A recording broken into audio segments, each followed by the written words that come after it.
Hello everyone, Welcome back to our channel. Minahil Nazia. Reaction.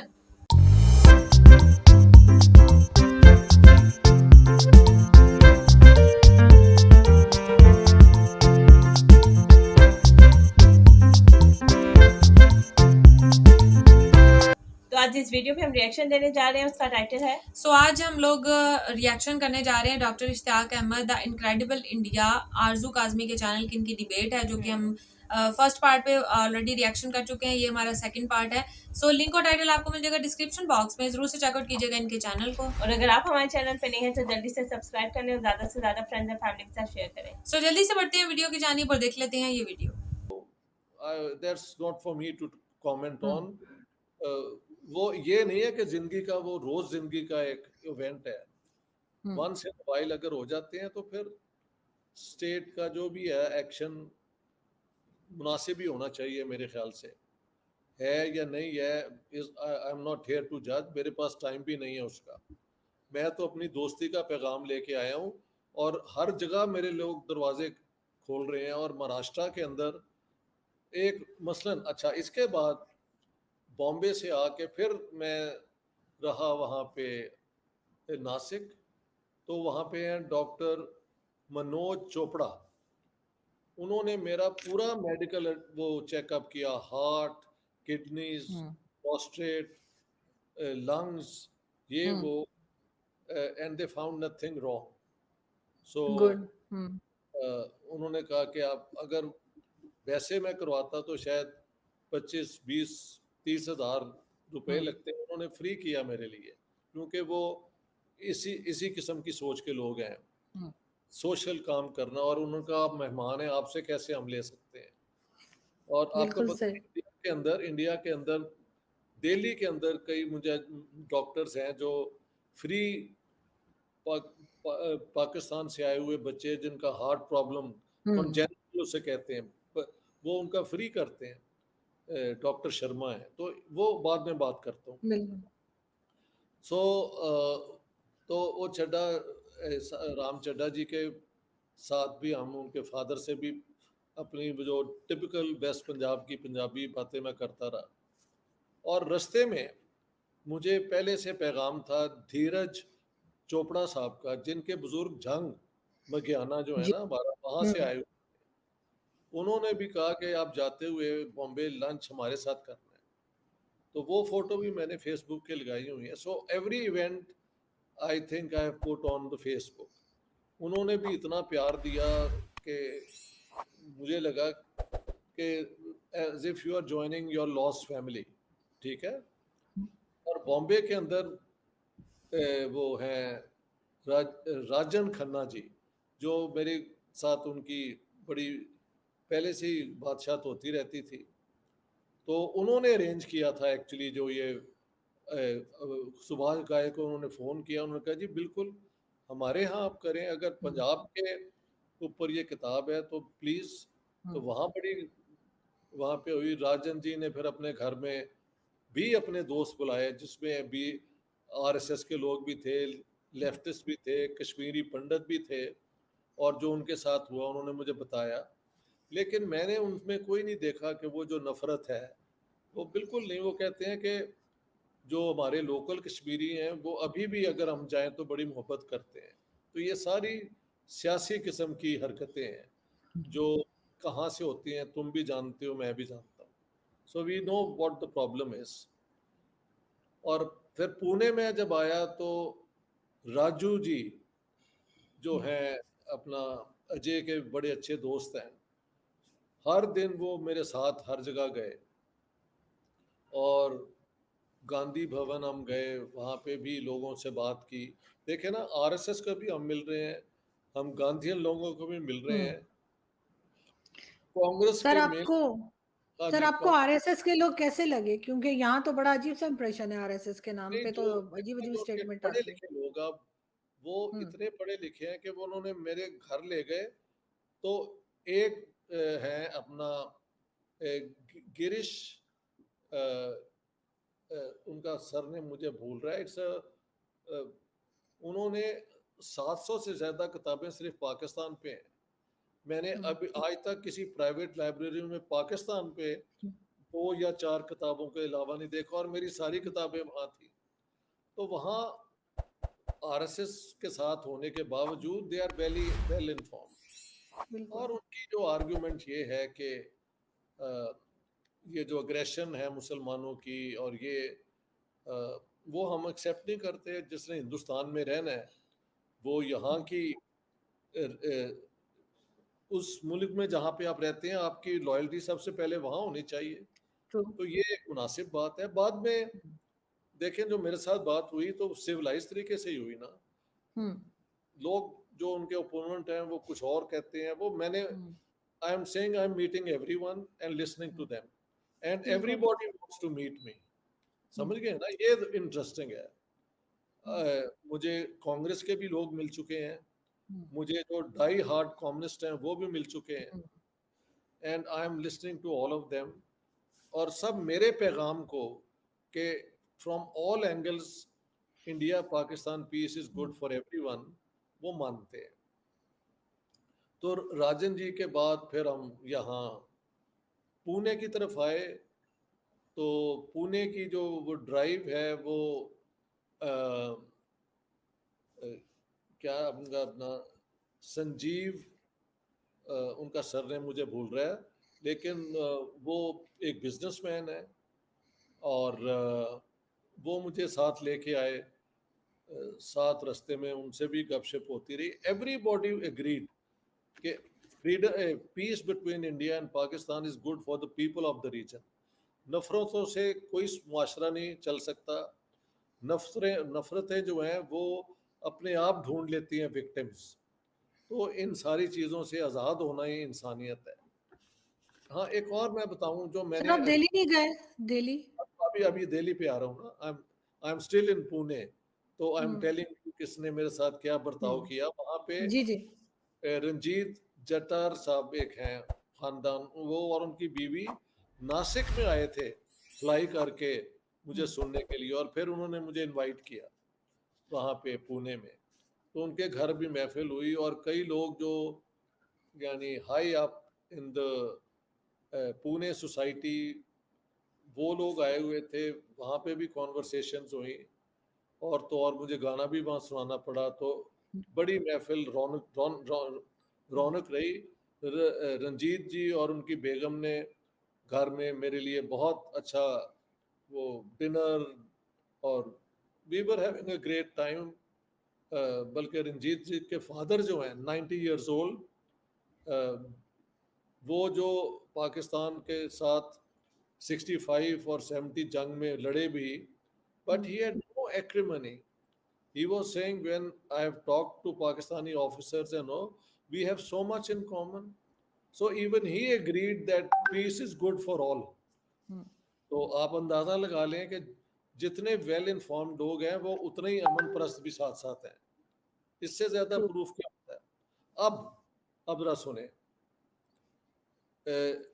जब मैं पुणे पहुंचा तो जिस होटल में मुझे रहना था, रिसेप्शन पे 2 ladies, I think they must be around 50, वो एक ने देख के तो, और doctor Ishtiaq Ahmed, she came, और मेरे वो जो है पाँव, ये वो जो रस्म है यहाँ की लगाया हाथ, और मेरे साथ पिक्चरें उतराई। वो कहते हैं हम आपके सारे वीडियोस देखती हूँ मैं, and she is a Maharashtrian.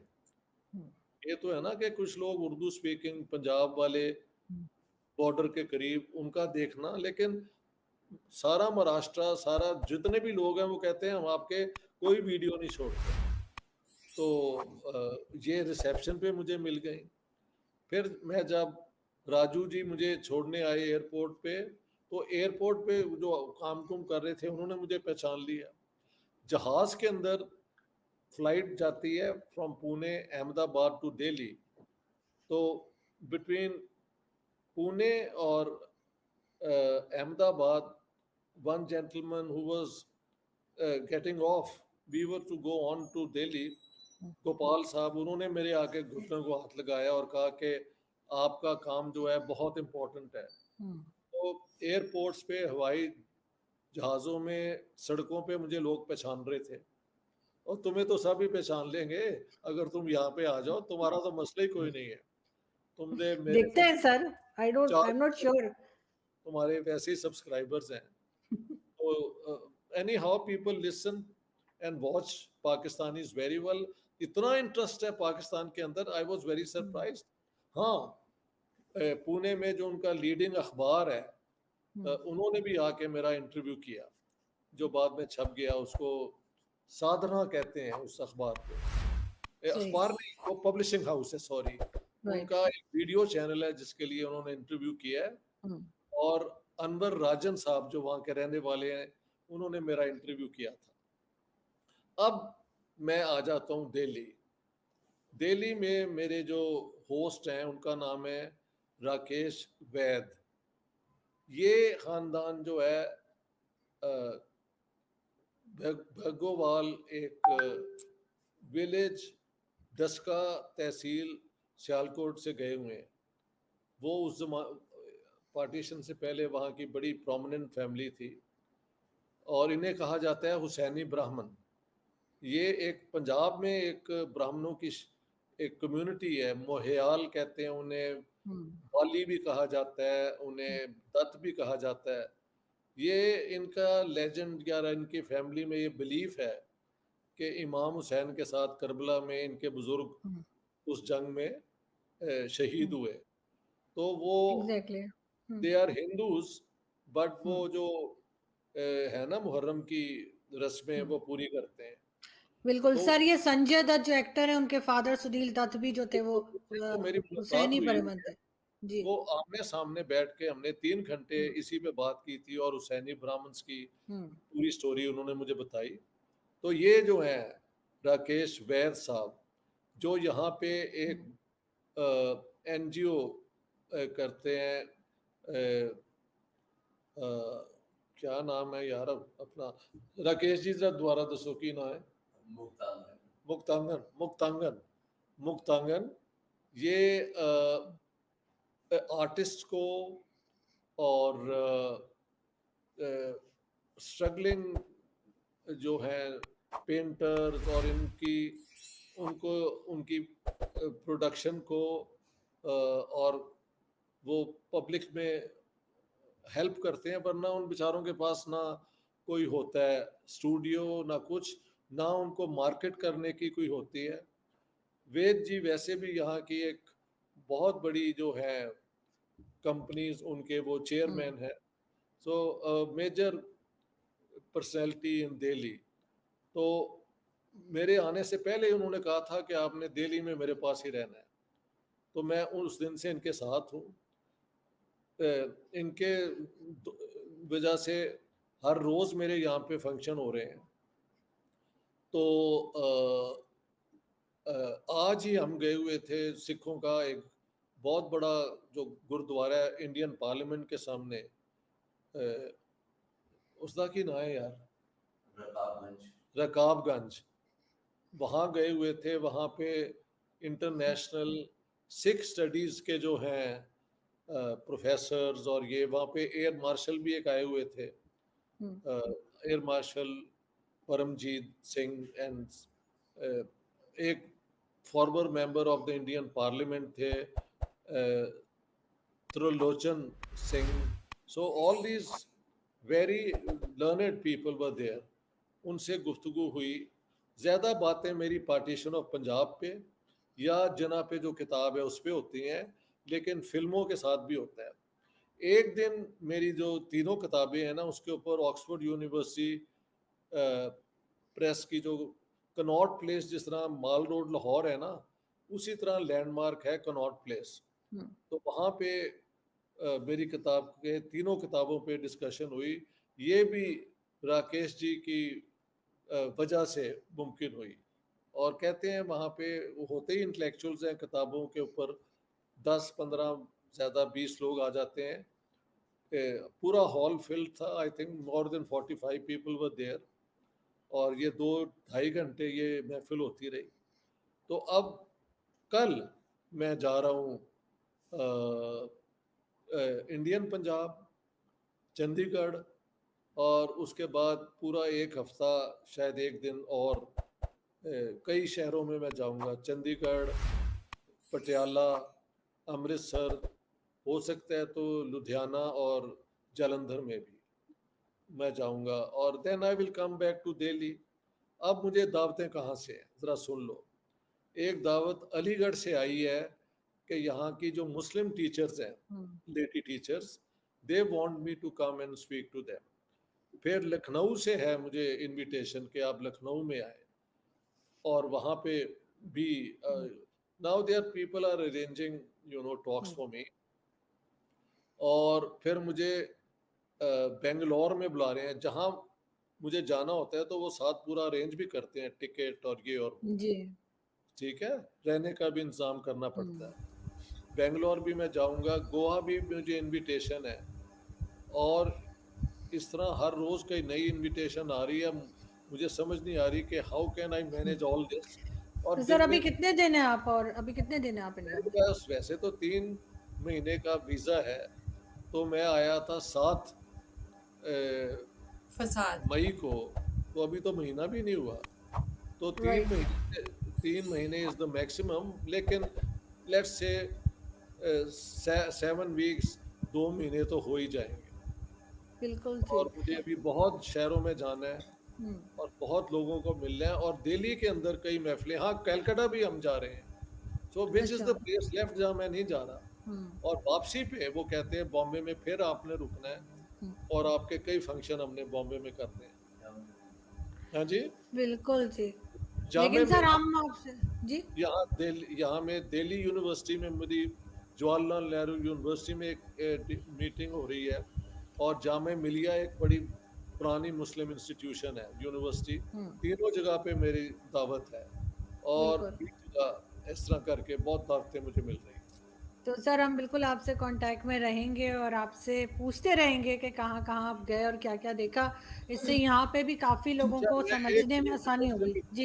एक सजेशन भी देना चाहता हूँ कि you should invite Rakesh ji on your programme, क्योंकि वो जो एनजीओ जो है ना, उसके हवाले से he can tell you the work he is been doing, और कैसे पाकिस्तान में भी इस तरह कोऑपरेशन की जा सकती है आर्टिस्ट की। और सो उनका आना डेफिनेटली जाना पाकिस्तान में इस तरह ही है जैसे इस्लामाबाद से लाहौर हम आते हैं, उनको वही वीज़ा मिला हुआ है, all time entry, he can come any time and go. Sir तो आप उनका कांटेक्ट नंबर मेरे साथ शेयर कर लिएगा, मैं उनसे बात कर लूँगी। मैं आपसे कर दूंगा। तो बिल्कुल अब मुझे आई एम जस्ट थिंकिंग, यार कोई ऐसा मेरा दोस्त जिसने मेरे पे बड़ा प्यार किया हुआ है, मैं मिस तो नहीं कर रहा।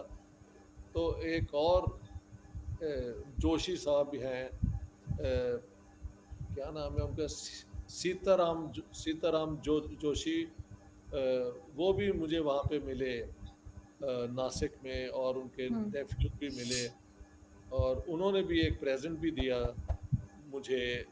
तो बस नहीं, होगा ये कि आखिर में मुझे फिर कोई याद आ जाएगा, तो अगली दफ़ा उसको ज़रूर अगली इंक्लूड बार बिल्कुल सर, क्योंकि अभी तो आप वहाँ पर हैं काफी दिन, तो हम आपसे बिल्कुल कांटेक्ट में रहेंगे। और अच्छा है अगर हम टाइम टू टाइम आपसे बात करते रहें और इंडिया के बारे में जो है वो बात करते रहें। बल्कि नेक्स्ट टाइम मैं आपकी पिक्चर्स भी उठा लूंगी फेसबुक से, और वो भी दिखाऊंगी। अभी मैं आप जो उससे एकदम आप से आई ना, तो इसलिए ये कि ना जी वो आप डाल दिया करें, ठीक है। मैं यही करूंगी सर। नेक्स्ट टाइम मैं वो पिक्चर्स भी उठा लूंगी, इस दफा तो एकदम ही से बस बन गया। तो सर फिर आपसे मुलाकात होती है, अपना बहुत ख्याल रखिएगा। टेक केयर, बहुत शुक्रिया sir, thank you so thank much sir, you very much, thank thank you you very much. Thank ने इसके पार्ट 1 के ऊपर वैसे काफी डिस्कशन सारी पार्ट 1 के ऊपर थी। इसमें जस्ट वो जहाँ जहाँ गए हैं, जिन जिन दोस्तों से मिले हैं, उनका प्यार वो ही बताते रहे, और वाकई इनकी आंखों से झलक रहा था। और बहुत वाकई प्राउड मोमेंट्स होते हैं कि आपको अपने मुल्क के लोग, मुल्क में तो आपको पता होता है कि यार ये मेरे ही हैं, मतलब अपने ही लोग हैं, खैर उनकी इतनी वो चीज, इतना चार्म नहीं होता।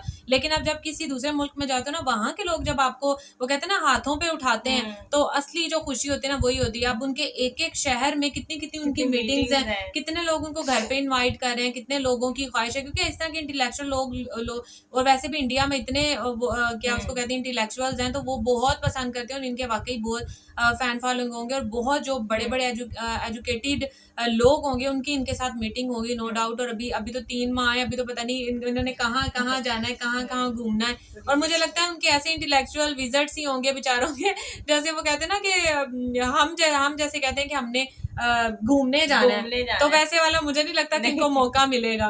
और मुझे नहीं लगता इनको ऐसा शौक भी, क्योंकि इस किस्म के लोगों का शौक ज्यादातर ये कि अदबी महफिलें और इस तरह की विजिट करने की होती हैं।